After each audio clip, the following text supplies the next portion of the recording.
I've always loved it. Growing up here, I've been fascinated by every aspect of it. And to this day, I'm still in awe of this country. The ghost town has so much history, yet very little of it was ever recorded, and we've been able to capture some of that. History, it seems, is something that means different things to different people. Bill Ivey shows us around the Terlingua trading post, just down the sidewalk from the Starlight Theater. This man, who is known for turning ruins into restaurants, is also the man whose vision led him to open this store.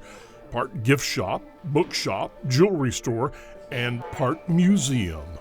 Most of these things have been left over from the mining days. You know, this was the largest mercury mine in North America, and it shut down, and my dad bought it right after it shut down.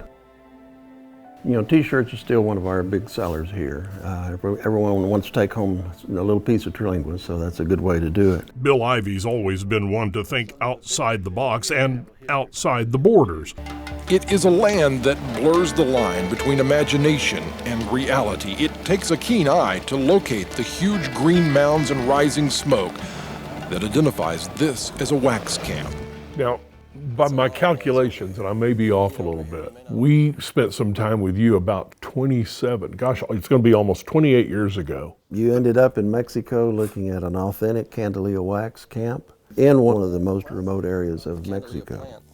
When we crossed the river, you went back about 100 years, and you found folks living and working where there was no electricity and hardly a road.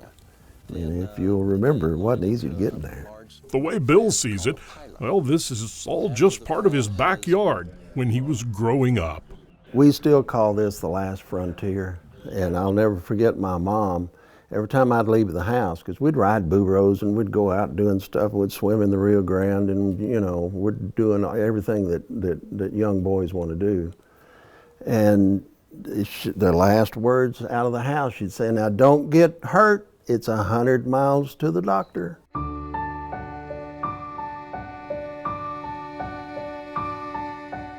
In the mid-'80s, my father and I, we finally formed a partnership and went in and bought the town of Terlingua. Your dad owned the silver mine before that. He did. He bought it after World War II, right? Yes, he did. He bought it right after World War II when the mines closed down. And he bought it to salvage the materials that you couldn't buy, building materials and stuff like that. And so he took it apart, and then here I come back in the 80s trying to put it back together. Why did you want this? I could see potential here. I could see that it was a diamond in the rough, is the way I felt. I wanted to preserve the ghost town as it was, as it is. It's a ghost town. It's a very important historical place. And I wanted to preserve the history, the culture, and of course, as many of the structures as I could.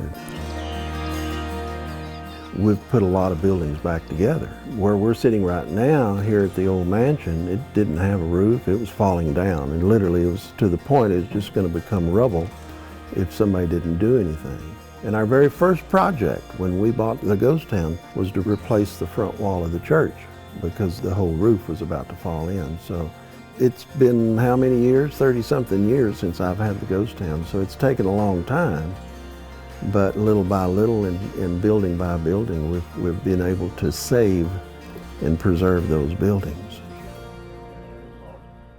The more time we spend with Bill after so many years, I can't help but wonder about the old wax master himself, a quiet, constant man who held the secrets of refining the Candelilla wax.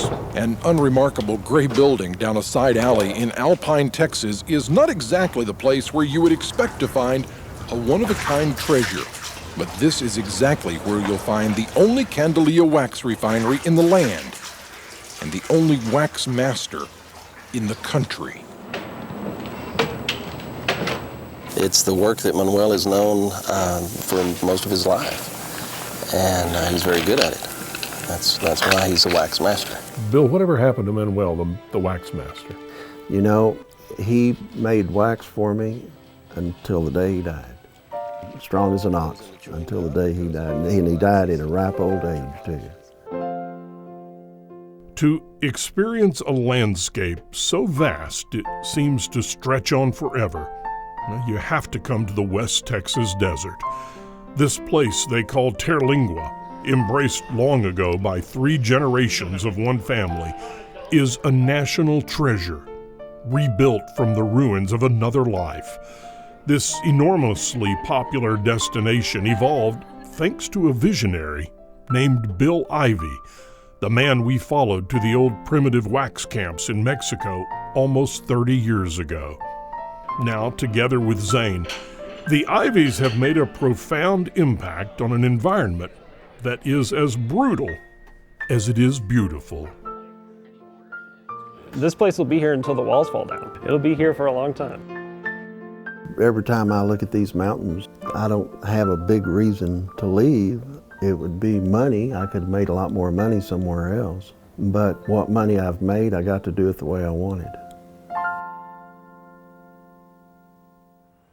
I love that story. Me too, and we've got plenty more where that came from. Just click on the subscribe button and keep traveling with us.